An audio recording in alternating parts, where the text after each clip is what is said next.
Hapo watu wanaenda na mapesa kwa sababu mtaelezwa.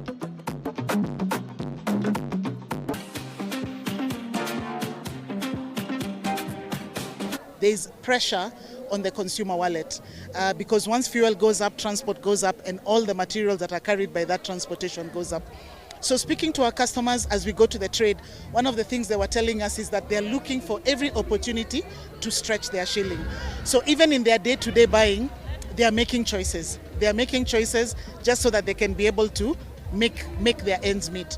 So we sat back and we said, what is it that we can do for our customers? Our customers have been loyal, supporting us for the last 25 years. We are here as a great company because of our customers. We knew we needed to do something. So we said, this is about helping the customers stretch their shilling, giving them more for the shilling that they spend. So we said, why don't you come up with a campaign called Pata More that delivers more value for our customers?